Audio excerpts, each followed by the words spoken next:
Welcome everyone to episode 34 of the Real Sports Science podcast. Today we have a really good friend of mine from back in uni days. It's Jake Smythe. He's an MMA fighter. Right now, a big personal trainer. Some call him the London Elite Trainer. You can see him on Instagram. We're going to be talking about a little introduction, different pathways, where we've all started and where we've all ended, or will hope to end. We'll talk about, the importance of legacy. We'll talk about different S&C physiological demands and concepts between MMA and rugby. Yeah, many other topics to come. Let's jump right in.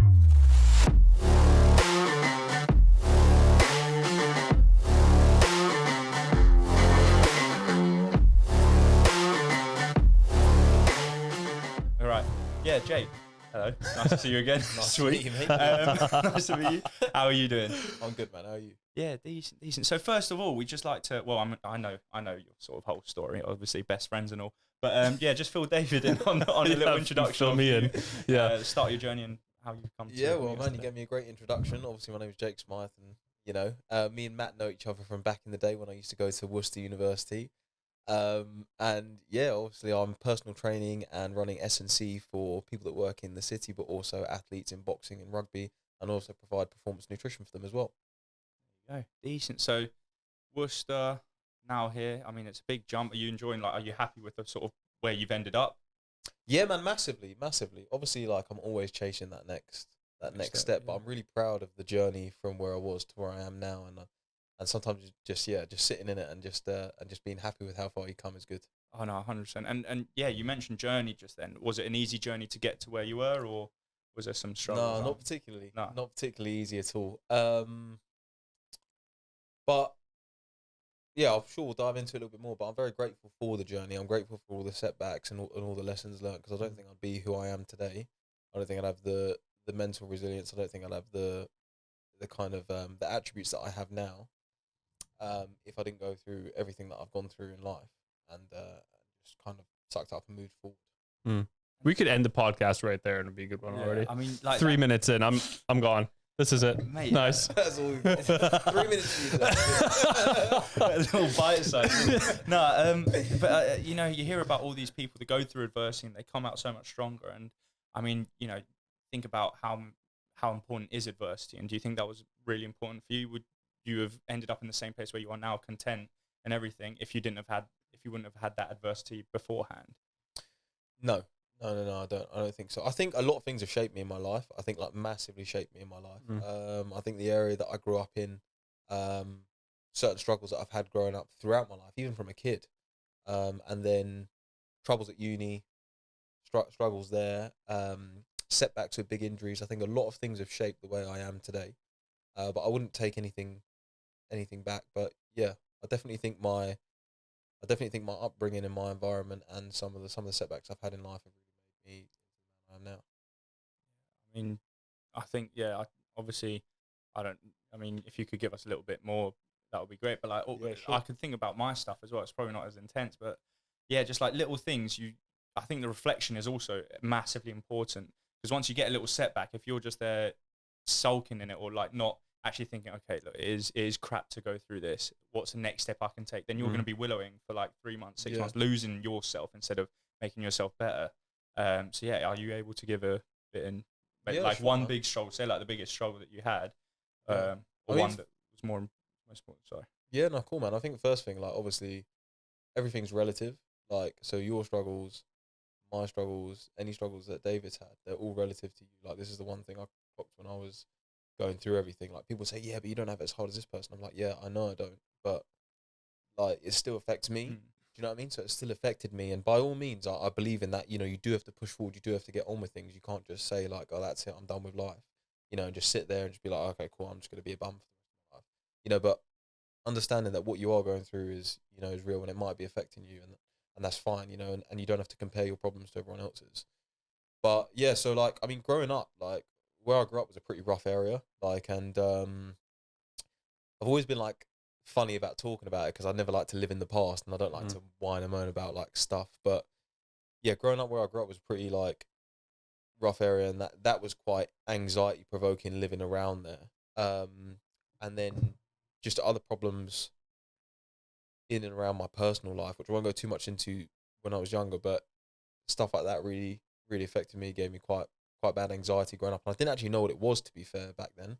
I was like, why do I always feel this way? Like, always looking over my shoulder, worrying about what's going to happen here, worrying about what's going to happen there. And when you live like that and you live in fight or flight, like your whole childhood, it kind of is very, very stressful. To the point where I got to like 15 years old, and yeah, I just wanted to like basically end it all. You know, and I remember sitting at a train station, and I was like, I just want to just. It was the first thought I ever had of like just ending it, and then I got older, and around 17, I had like between 15 and 17, I really pushed myself with training. I think that was almost like a savior in a sense. Like, you ask anyone that I used to go to my rugby academy with, or you know, anyone that knows me from back then, they'd be like, okay, cool, Jake trains 2-3 times a day every day. But it was like an obsession that would kind of take my mind off of other things. But I love training as well, you know. And then I got to like 17, went to uni. 17, obviously under 17, 18 years old, went to uni, and kind of everything just went downhill from there. I think the freedom, the injuries that I had before uni and going into uni with injuries led to me just being like, who cares? Like, yeah, I'm just going to go out, I'm going to party, I'm going to not take anything seriously. And the more that you do that over time, the more that I continue to do that over time, the more that compounded and the worse the results got. So things just got worse and worse, and my anxiety got worse and worse, and my depression got worse and worse. To the point where, again, like multiple times, I just didn't want to be here. I was like, obviously a bit graphic, but like self-harming and stuff like that. And if it wasn't physical self-harming, it was self-harming from other aspects. It's like not treating my body with the respect it deserves, like drinking excessively, like just to escape for the moment, or for example, just trying to escape for the moment, really, and you know, just going out all the time. So then, like I said, that led to a deterioration of my mental health, and then eventually came back home, decided that I kind of wanted to change things up a little bit, and you know, stopped hanging around with people that weren't really good for me, and equally I probably wasn't good for them at that time. And then I went back to rugby, and I broke my leg in like 3 places and ruptured 4 ligaments, and then that was like the biggest thing, and I was like, mate, I've got a yeah. I always say like now that's the best thing that ever happened to me, because in that week, I broke my leg in 3 places, and I lost my job on the labouring side because I couldn't work, of course. So I was broke, living at my mum's, broken leg, no money, nothing, and I was like, for you, mate, you have some introspection there. I'll tell you that. Like you do look at things in your life and think about changing them, and then from there it's all uphill. Yeah, that's crazy. And sorry, just quickly, like, was there anything that, like, how did you get out of that stage? Because a lot of people, what you hear about nowadays, or you hear like anecdotally, a lot of people in that scenario would go the complete other way and just drive further downhill. So was there anyone or anything that managed to get you going on that uphill ride? Oh, mate. Yeah, hit like 2 things. I think I've always, ever since I was young, I've always thought in my head I'm destined to do something great. Like, I've never ever not believed that. I always thought I'm put on this planet to do something like really special. I didn't know kind of what it was. I always thought it was sports, like professional rugby, but then that changed and transitioned. So that was like one thing I knew that, like, the reason I never did end it was like, 1, because I don't think I could bring myself to do it, but 2, like, I always just thought, no, this is not where the ride ends for me. Like, there's something special out there. And but then also, like, you know, hitting rock bottom as many times as I did, you know, like having my family there looking after me, worrying about me, and you know, just from a like, looking back on it, like, from, obviously they love me and they'll take care of me. They would never ever say that it was a stress on them, but you know, causing that stress on your family, you have to eventually turn around and say, look, enough's enough. Like, you know, and this is not the life I want to live. And like you said, you can either go one way or you can go the other. But due to me wanting to be something special in my life and prove something special for other people in my life and around me, I was already thinking about going that way. And then also the stress of that I was putting on my family, I was like, I can't do this anymore. You know, and the leg break was the final thing, and then I just said, look, it has to change. What was the first step for you? Because I think a lot of people get to that point, and they say, you know, I want to change for whatever reasons, but they don't know where to begin, because it's quite daunting, especially if you've hit rock bottom. Like, if you're thinking of, this is where I want to go, you have no idea how to get there. So for you, like, what was that first thing that kind of like, okay, this is one small thing that I can change, that I can do consistently to start improving myself and moving in the direction I want to? What was that? Or a couple of small things that Yeah, kind of tangible things that you just changed. You mentioned a couple of like just stopping, surrounding yourself with people who aren't good for you. So I guess that's one. Massive Yeah. deal. That is like 100%. Yeah. You don't want to be like, I just stopped hanging around with people that were just not aligning with where I wanted to go. Yeah. And I still do that now. Like, Yeah. I'm like, I'm not going to go chill with this person. I'm not going to do Mm. that. And sometimes it gets a bit lonely because you kind of feel like you're missing out on something. Mm-hmm. But in the grand, like for instance, you know, if everyone's going to the pub on a Friday, like, oh, I'm 23 years old. Like I want to, you know, I kind of want to go to the pub and chill out and have a laugh and stuff. But you know, all right, well, this assignment has to be done, or that person's program has to be written. So, you know, that's fine. I understand that I'm gonna have to make a little bit of sacrifice. So stop hanging around people like that. I think the biggest thing for me, I actually started reading when I was 20. Okay. So the first book I ever read was when I was 20.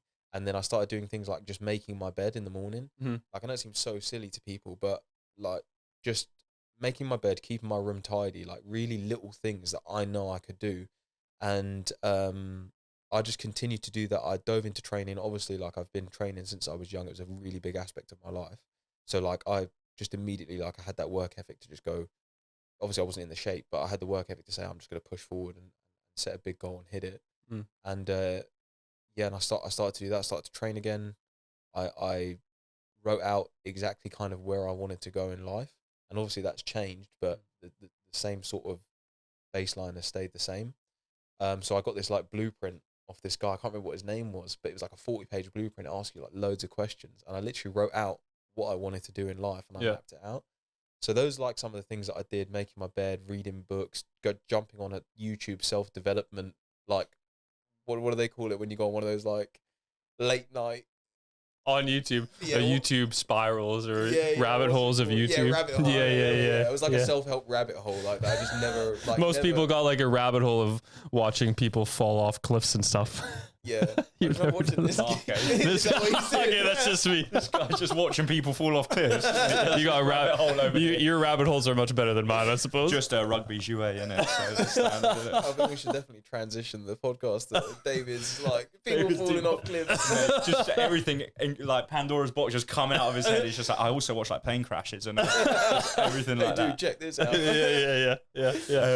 But yeah, no, like I coming from that is just like the community aspect, the environment. I think that's massive. And then like I forgot who said it, but it was this American like coach, NFL coach, and he was just saying, don't surround yourself like eagles don't fly with pigeons. Oh, that's been on Instagram, on my Instagram every single day. Eagles fly with eagles. They don't fly around with pigeons. So you've got to determine what you are. You're an eagle or a pigeon. Like, you know, I'm an albatross, so I'm higher, bro. But like, you know what I mean? This is the Flappy guy Bird over here. Flappy Bird over here. Just a little thing going through the pipes. Mate, it's all good. It's all good. But just so important environment who you set. You know, making your bed. If you see that if you've come into a workplace and your bed's made, the things around it's all clean. Then you your workplace. Yeah, you know what I mean? Work from home, I suppose. Let's jump in real quick. Let's do the podcast from my bed. He does though. It's not far off. His bed's in the background. I make it big time, right? When I want to see you wake up like just jump out of bed and start a podcast. Yeah. Sometimes in the morning I do text him at 9. I'm like, I'm on, half expecting him to be like, yeah, I just woke up. Mate, hat on, ready. Hello, guys. But no, and then a big thing, like just a little transition.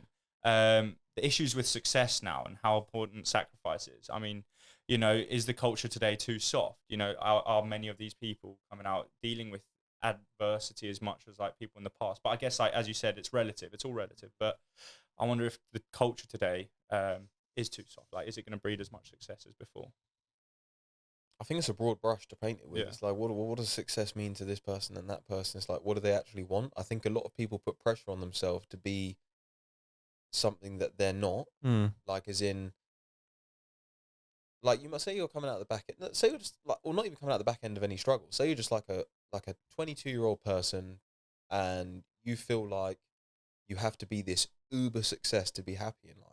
Like maybe that's not what you want. Maybe sacrificing 70, 80, 90 hours a week for studies and work and stuff is not what you want. And why is that not okay? Maybe you don't want to be a professional athlete. You just admire professional athletes and you like that and you want to train hard and you want to work hard. You know, I think understanding your values as a person first and foremost is really important, because then you can start to, you can start to identify what success looks like to you, and then you can start to move in that direction. But when you say soft, I think it all depends on the person and what they actually want to achieve. Yeah. I think we live in a world as well. We're just inundated what success looks like as well. Success. Yeah, exactly. For other people. And it's just so 20-year-olds easy. with Like you said. Lamborghinis. Yeah, exactly. Yeah. Like you said that it. guy, have you seen him? If you don't have a 20, If you're 20 years old and you don't have a Lamborghini, Oh, I'd have seen what do this. you need to have a conversation? You need to have I a was like, conversation. mate, what am I gonna do? Got no Lambo. Yeah, I was laughing when I saw that. Mate, just put my mum's house up for sale just to buy a Lambo, just like all those other 20-year-olds. Just to message him. Yeah, exactly. I got it. I did it, mate. Under the bridge. But like one thing you said as well was, you know, in that future you always were meant for something, and then does that link in with legacy? And like one thing I've never understood, you can take some parts of like legacy, you know, you want to leave a mark on this earth, but then at what point does it become detriment to have an obsession or this importance around legacy? I think Peter Attia spoke about it on Joe Rogan's podcast, that like people take time away from their kids or environments or actually living life just to have a legacy for when they're gone. And when they're gone, they don't even get to relish in it or enjoy it. So I was just wondering, what are your views on legacy?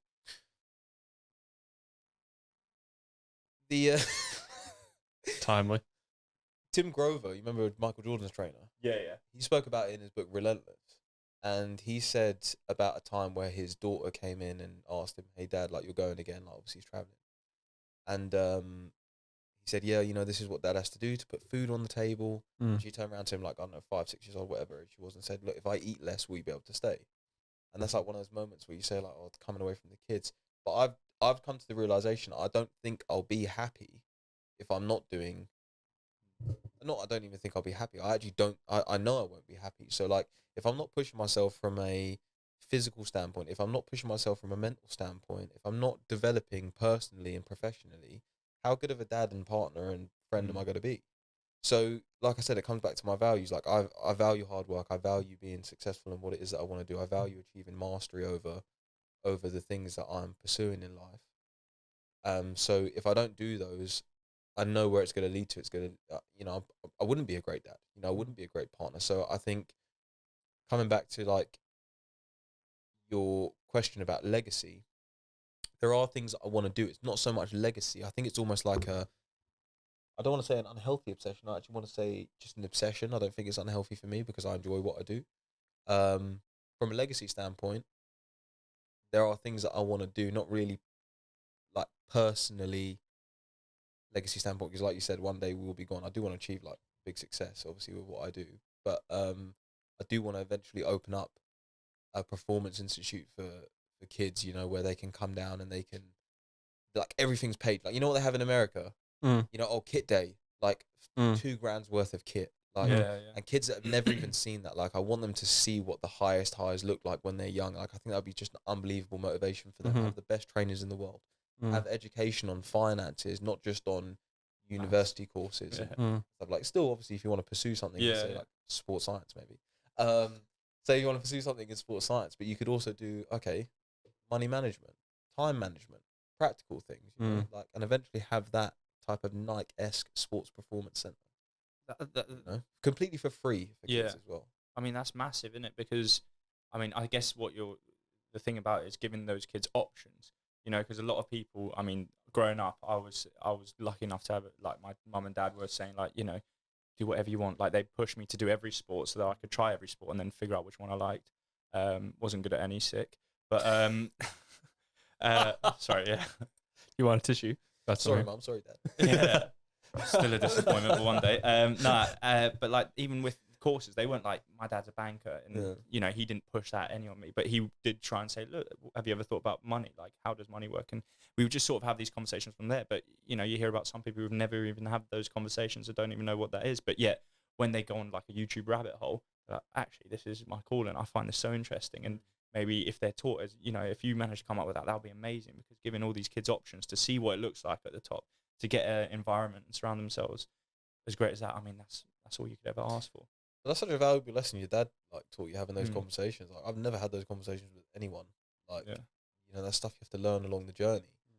So like, and I'm sure there's like 90% of the population really of people that are growing up. Like, how many people have financial talks with their parents, with a parent that actually understands it from the depth that your dad understands it? So like, those things I think are super valuable, because it's like if you come to say if you came to that performance center, and not only was it free, but you learn about finance management. Not only can you educate yourself and become financially literate and wealthy eventually, but then you've got like say 7 family members that you can say, no, that's a bad idea.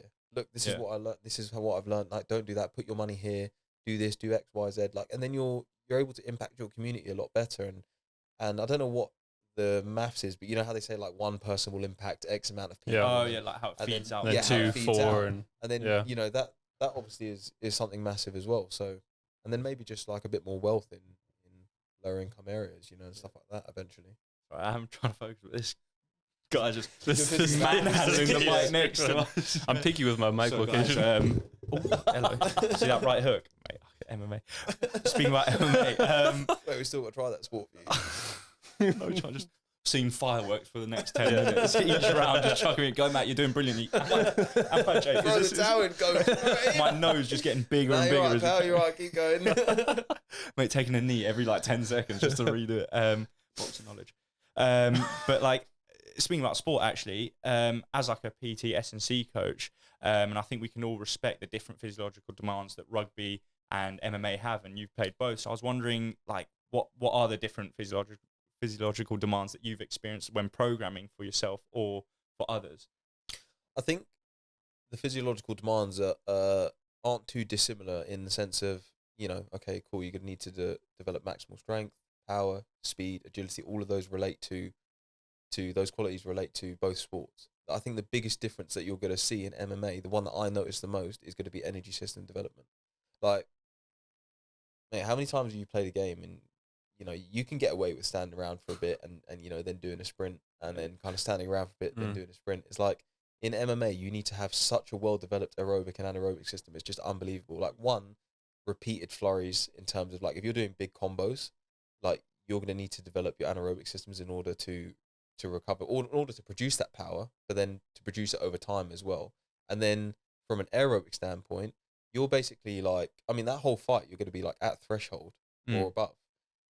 But unless you're like a super developed fighter from a conditioning standpoint, or if you're super calm, like low nerves and your heart rate's already low anyway, then maybe you might be able to get away with it. But for most people, you're going to need to be really well conditioned from an aerobic and anaerobic standpoint. And the stark difference is obviously going to be the time duration as well. You know, you got 3 minutes in amateurs, and you know it's pretty much 3 minutes all out. And if someone puts a pace on you, there is no escape. You can't. You have to have that level of conditioning. Whereas with rugby, like I said, like how well developed does a winger need to be aerobically if they're going to be, you know, kind of standing on the wing? But then you compare that to a scrum half, who's predominantly, you know, running at like a steady pace from ruck to ruck to ruck. You know, so it's very position specific and also style specific. So you get fighters that are high output fighters, and you get fighters that are big power punchers but don't throw a lot in the fight. So yeah, I think I transitioned over quite well because I had those attributes from rugby. Because, you know, wrestling very closely relates to rucking, scrumming, tackling. The biggest difference was the upper body conditioning for sure. Just that, I bet, like just throwing punches and also keeping it there. You need to continuously be able to throw punches and hold your hands up. I did for ice hockey. I trained boxing in the summer because there's fighting in hockey, and that was the one thing I'll never forget is how sore my shoulders were. Sorry, this mic is just not my friend. How sore my shoulders were from just literally trying to hold up my hands.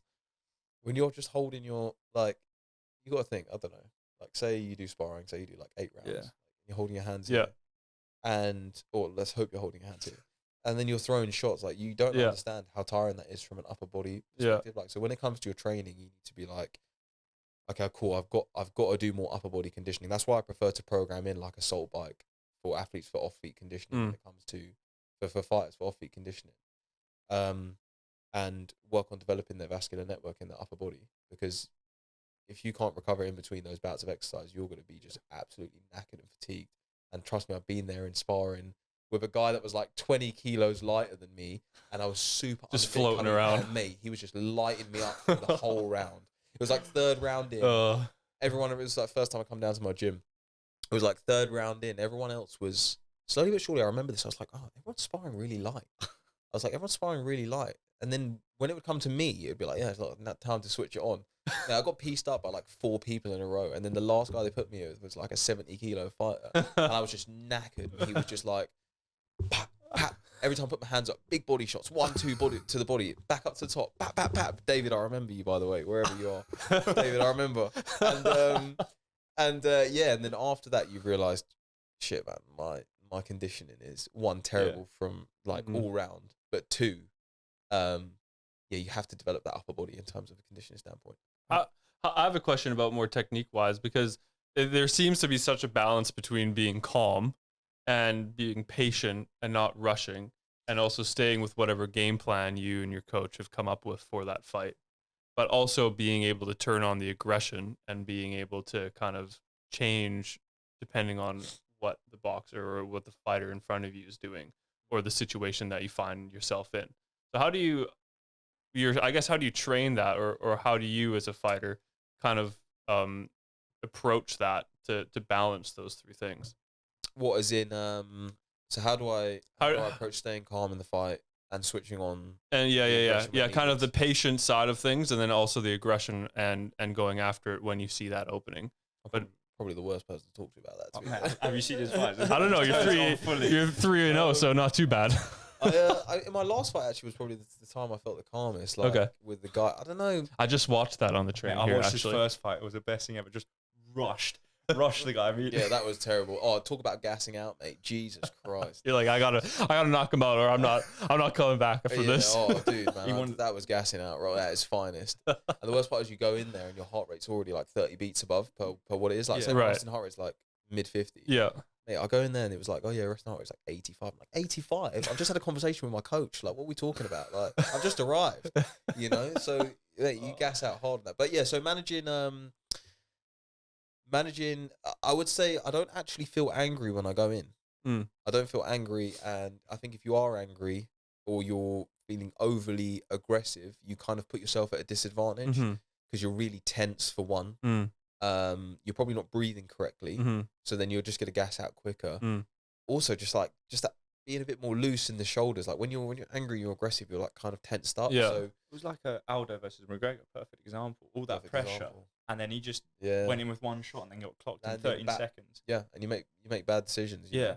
So I think I don't think you can be a really.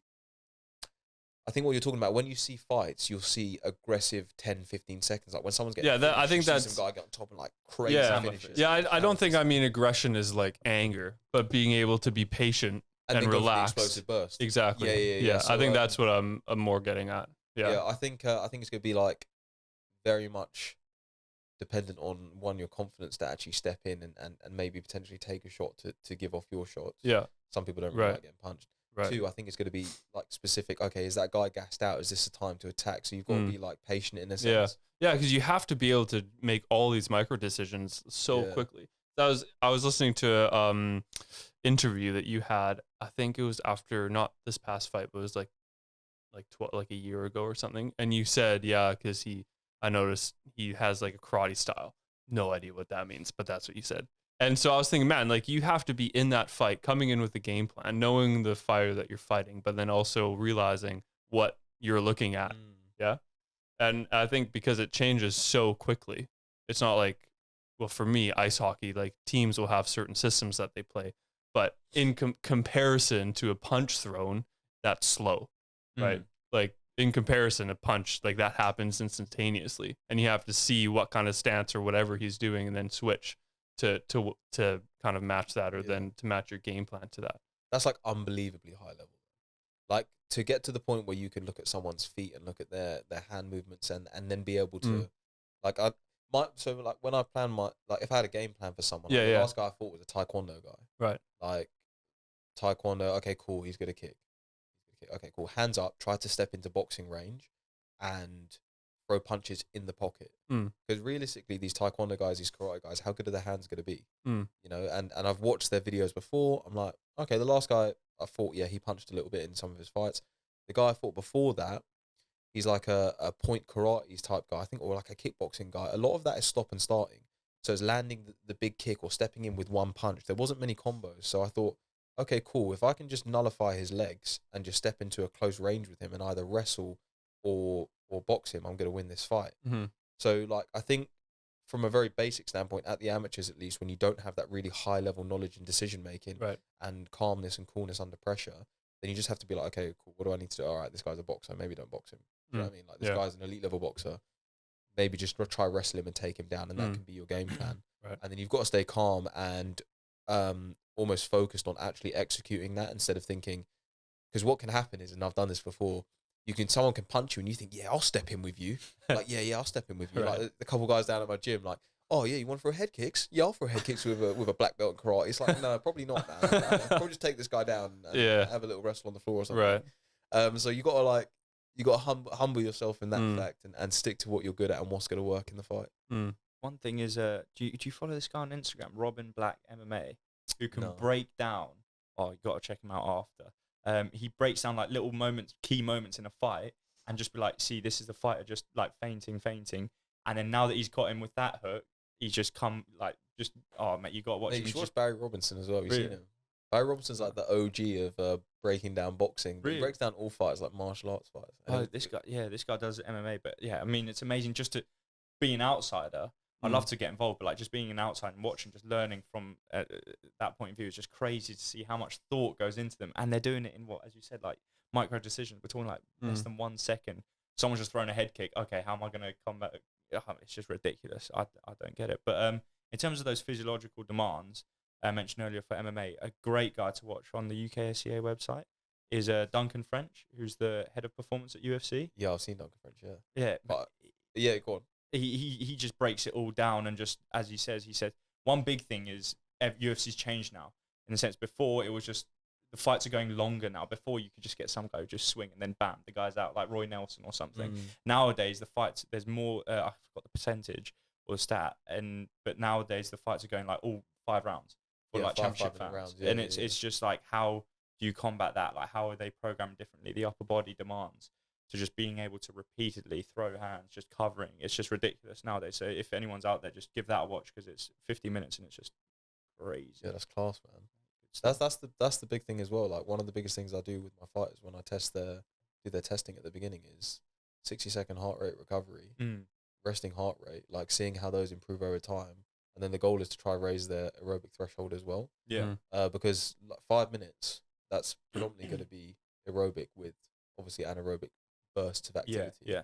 And then when you look at other things like how tiring wrestling is, and from an isometric strength standpoint, like I couldn't say that I know the ins and outs of training that yet. That's something that's still developing. But to try and get someone very much sport specific fit in that, it is definitely an avenue that you want to look into as an S&C coach, specifically for MMA fighters. It's rugby as well, though. Because that gasses you out. Like, oh yeah, perfect. So it transitions over very well. Yeah, exactly. You're right. Like rucking, but imagine rucking for like imagine someone's on top of you. Like, because with a ruck, it's done. Like, someone tackles you, it's done. But you could be like on the bottom position for an entire round with some monster on your back, just like trying to choke you out. Yeah, cutting off your airway for a little bit. Maybe you rip the hand off. Maybe you break the rear naked choke free. But he's still on top of you. Maybe he's got his legs wrapped around and triangle around your waist. You can't breathe properly. Yeah. Like, so. And then you got to stand up. If you get rid of that, you got to stand up and then get ready. Because if he's, say it's all mental as well, there's a mental side of it. Yeah. If he's like thinks he's got the upper hand and say he's a bit aggressive, like say like Max Holloway or something, he will just start throwing because you know he's got a lot on the tank left, and then you just got to stand there, and then it's just crazy. That's one thing I think MMA. Sorry, it's just when we talk about factors, a lot of factors in rugby to try and program for. Mate, MMA, there's so many different points of a fight that you can look at, so many different times. Say if you're in the bottom, okay, but now you're on top, and then how do you program that? Like, luckily, you know the minute, like 60 seconds in between rounds or 30 seconds or something. You know that, okay, that's how much recovery they're going to have at their time. So we can program for that. We can make sure that in that 30 seconds, they'll be fine to get back. But whereas rugby is a bit more, okay, they could hide at the bottom of the ruck. Yeah.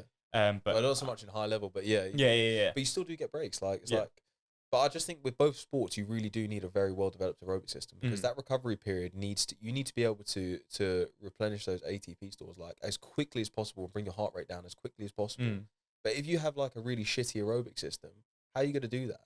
It's like, And then when you look at it's very star position specific. Like if you look at a fullback and you look at a scrum half, they're always just like running back and forth, back and forth. Imagine they've got like no gas tank, like in terms of aerobically.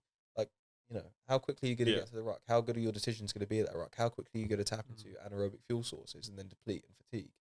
And then when it comes to MMA, your ability to recover within those 60 seconds and get your heart rate back down is massively important. I mean, you're not gonna completely. Fucking, I lost my train of thought now.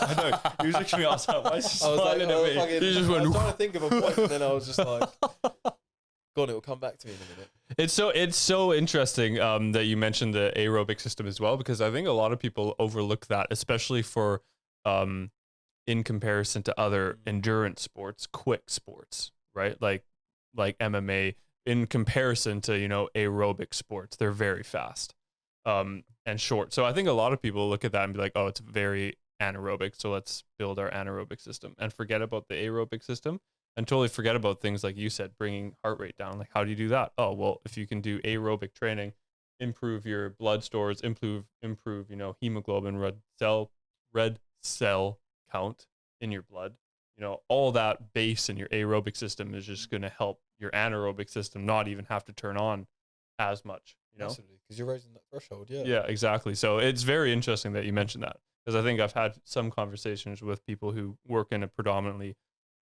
or what I would say is a predominantly anaerobic sport if you had to choose one, but forget about the aerobic system. And I think a lot of times as well, we like thinking about the anaerobic system and aerobic system as like it's one or the other. No. Right? Yeah. And you forget, like, both of them are on, especially your aerobic system is on all of the time, right? Like, you can't function without it being on.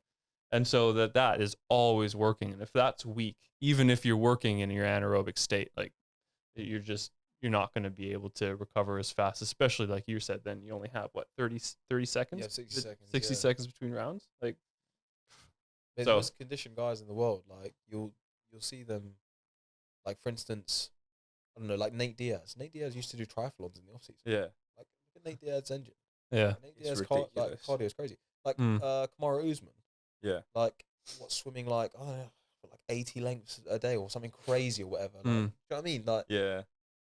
Like, the guys are very aerobically developed in that sense. And then when it comes to their fights, that you can noticeably see the difference in their conditioning compared to their competitors. Yeah. Like 100%. And doing that aerobic stuff at like lower intensities as well, like I said about the vascular network in the upper body, like, is really going to help with your recovery from an upper body standpoint as well. And it's going to improve your performance and your output in your fight for sure. Because, like, if, you know, maybe I'm not going to throw every single shot as a bomb, but if I can keep throwing my hands out there, keep on thinking or keep on making that fighter think about something.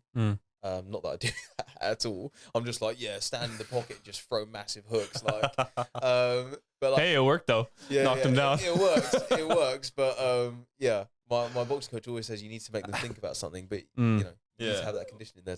My hockey coach said the exact same thing. He'd be like, if you go out there, I want you to hit a guy. I don't care if it's a hard hit, but I want the other team to know every single time they touch the puck, somebody might be coming. You might not be there, but if you're on them all the time, the one time that you're not right on them, they're going to make a mistake because they're getting ready to get hit. Yeah, exactly. Very interesting. My coach just always asked me to try and make a tackle this game, but, you know. It's about as hard as trying to get you do leg day, right? Yeah, no. Oh, he's coming for the legs. Get them 2 noodles out of it. Sick. Show him the quick lat spread, Matt. Just show him the quick lat spread. But like, yeah, I mean, the crazy thing is, another thing in MMA is muscle mass. Like, how does someone like Yoel Romero, he might be an outlier, but Paulo Costa, he's someone that gasses out. But that guy, I mean, man, like gorgeous Paulo guy, Costa. but he gasses out so much. But like, so do you look in terms of muscle He mass? gasses out now. Yeah, mate. Post USADA. Yeah, I was gonna say. He gasses out now. Oh, do you Paulo, think he's natty? don't beat me up. Like, we're good. Who was the crazy one that over him before you saw Vitor man. Belfort That as well? guy. He made me laugh so much. There was a story, I think there was like, what's his name, who just fought Volkanovski. What his name now? Oh, Islam Makhachev. Islam Makhachev was cutting for his fight, and those guys cut crazy. Oh yeah. They'll cut all their weight in like 2 weeks. They'll be like, yeah, I got to lose 20 kilos, and they'll be like 2 weeks, and they'll cut all their weight. That's a Anyway, whole like other story. Alistair Overeem knows he's cutting weight, and he just goes and sits down with like a massive plate of food next to him and just starts eating. I was like, what are you gonna say? Like, Yeah. The guy's 6'6" and 20 stone. Like, you're not gonna exactly be like, oh, move away from me. But Yeah. Have you talk seen about- the towel trick that some of them use? Yeah, Like yeah, Cormier. yeah. So The, like, the if hands you on. don't make weight, they you say like, okay, you get a chance to like remove the boxes, innit? Right, and then people are holding a towel, obviously to not show your bit. Yeah. Right, to the breast of like the reporters and stuff. So what they do is they hold like, say you're holding the towel, you'll Yeah. hold the towel really hard, Yeah. and then the person who's getting their weight cut will just like push against it. And So then it will, like- alleviate some weight. Yeah. Oh, kind of really?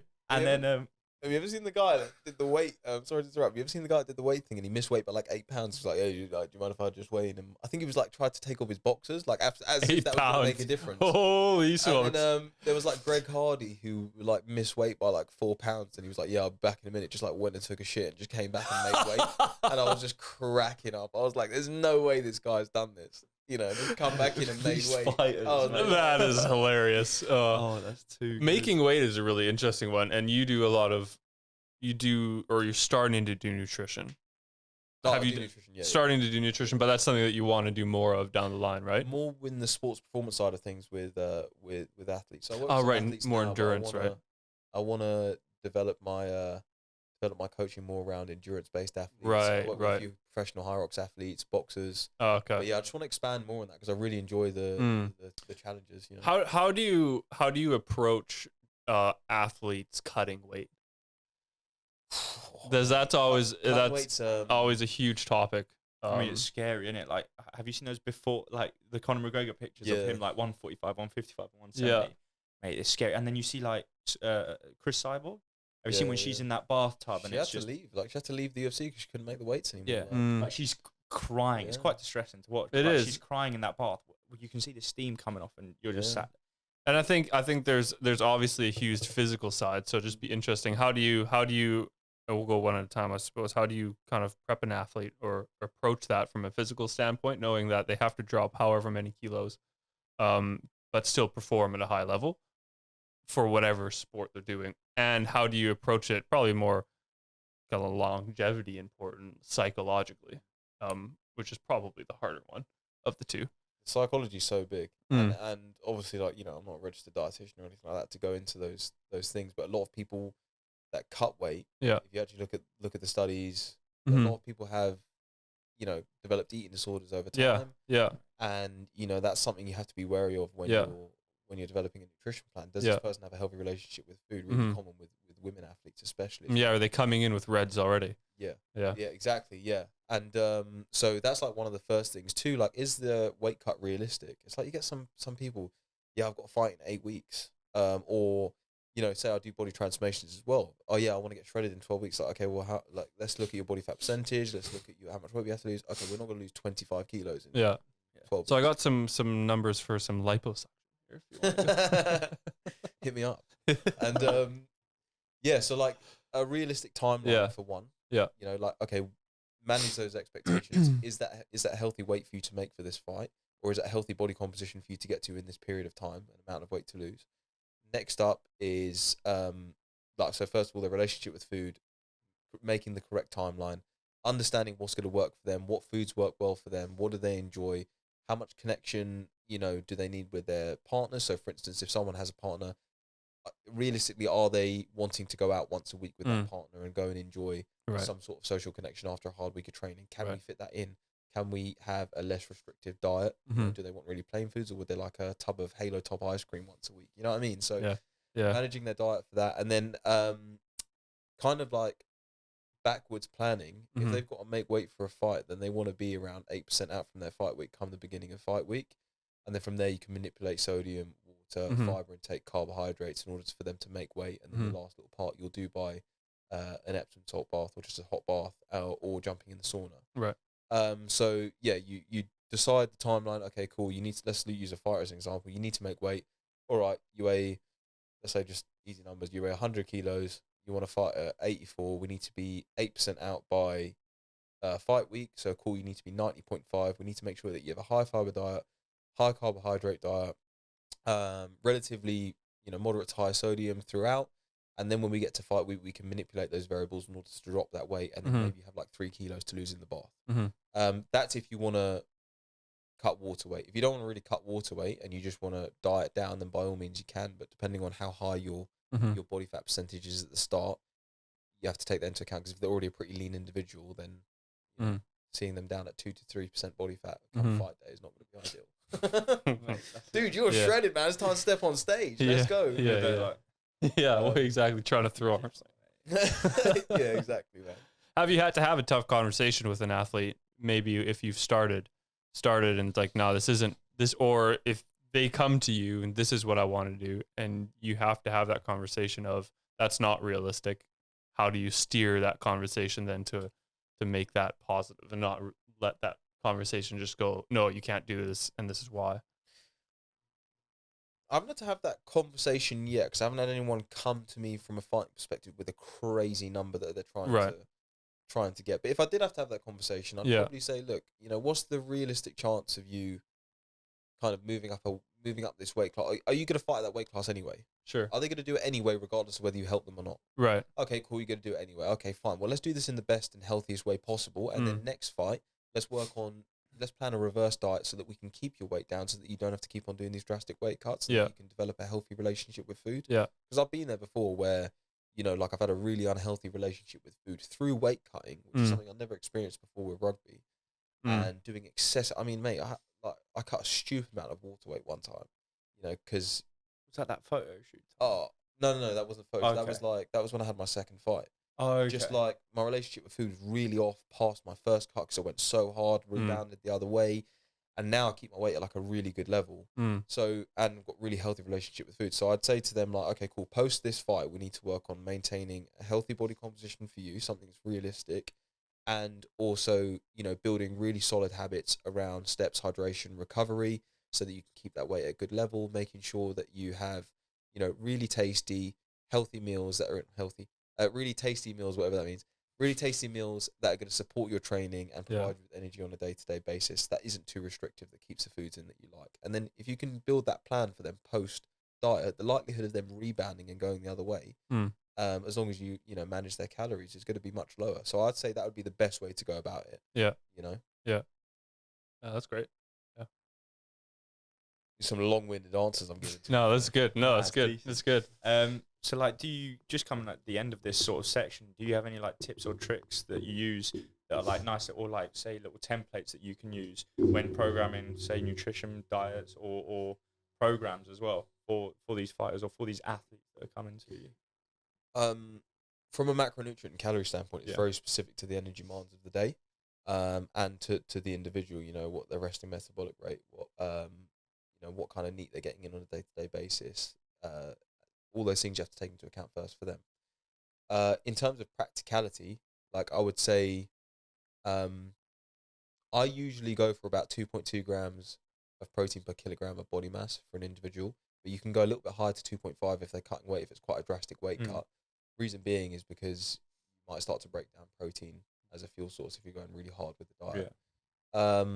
From a carbohydrate aspect, I would say those are going to be king. Like if you're engaged in high intensity activity, and this is common with runners and stuff now, they go, oh no, I'm just going to follow a high fat diet. I'm like, oh yeah, cool, dude, you're running at like 85% VO2 max.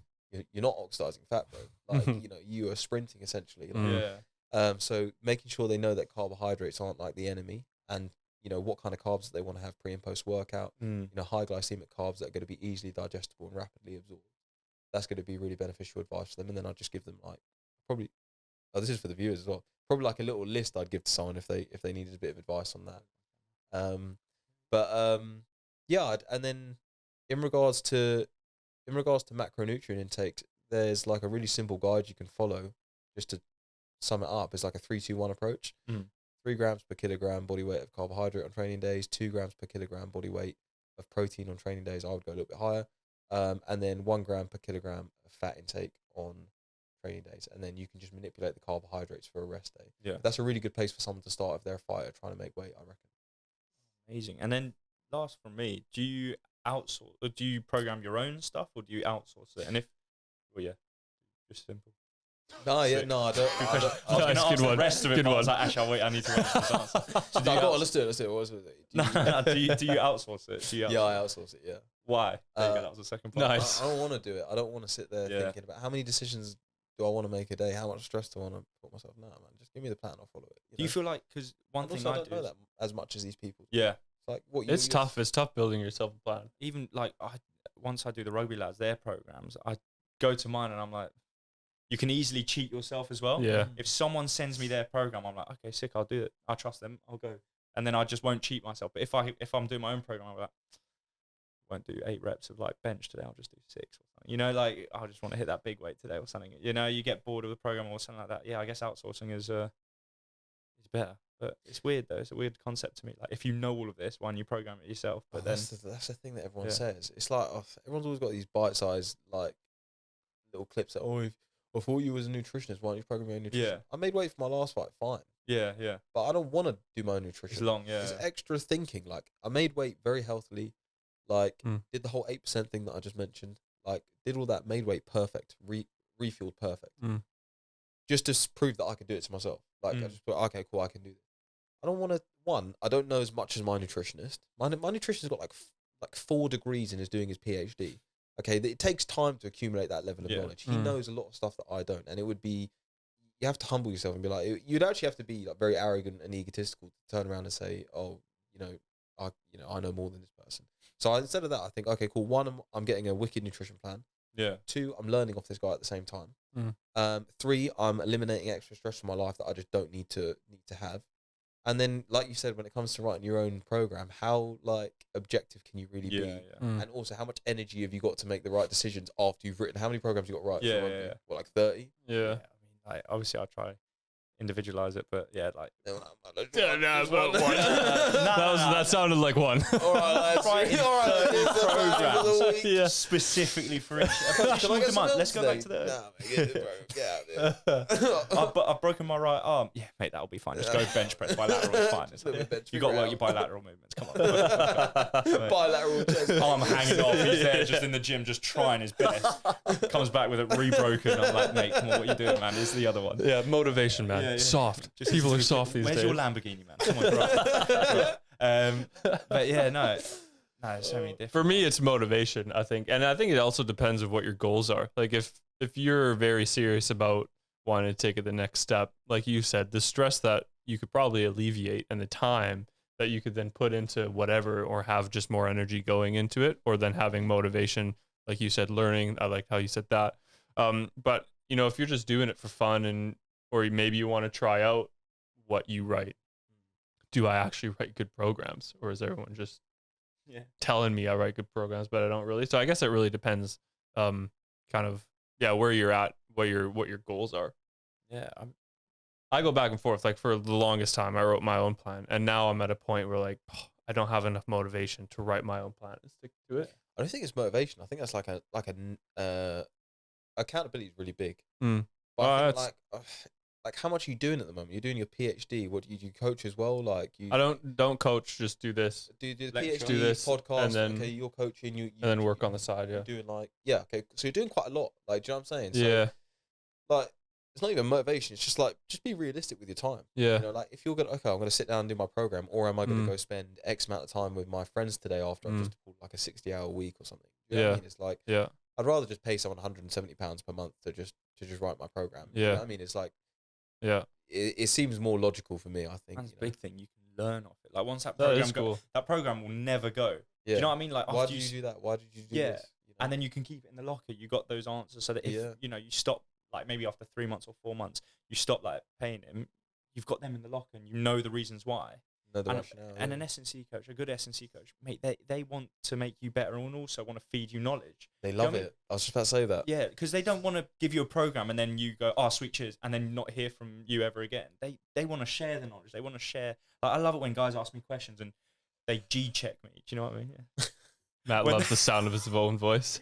Any questions? No, Any when they questions? check me about some stuff that I've written, I'm like, okay, yeah, no, I did this because of that. And I'm just starting out. I've been checked one time and then I can't justify it. And I'm like, actually, wait, why have I done that? You told. What was that? I think you said that How good before. is that though? Yeah. What? How good is that like you get like checked and like Yeah. you don't have the ego to say, oh, you know, like some people. That's they're like, true. Oh, they're like, when you get waffle back and they're like, Oh. yeah, because I'm doing it like that, and then if they've got an answer there, then it becomes bad. You go, well, actually, no, you've just said it wrong. Like a lot of these studies say you shouldn't be doing this, and you're like, oh, sweet. But you got to take that accountability. You got to have that humility to understand, oh, this is my first year out from uni. I'm not going to be the best, you know. I'm not going to have the same level of knowledge as like Duncan French or someone who's been working at Queen's for 5 years. exactly. Not going to know every world record holder. Mate, yeah. Bring that clip back again of me just Bring getting that rinsed. clip back. Hey guys, it's Matt here from the RSS podcast. We hope you enjoyed part 1 as much as we did with our filming with Jake. Next week we dive into the second part, which will contain physiological side of sports such as MMA, rugby, and we also have some more great laughs. Remember guys to follow, like and share, it really means a lot to us. And yeah, get ready for Tuesday for the next part of this podcast.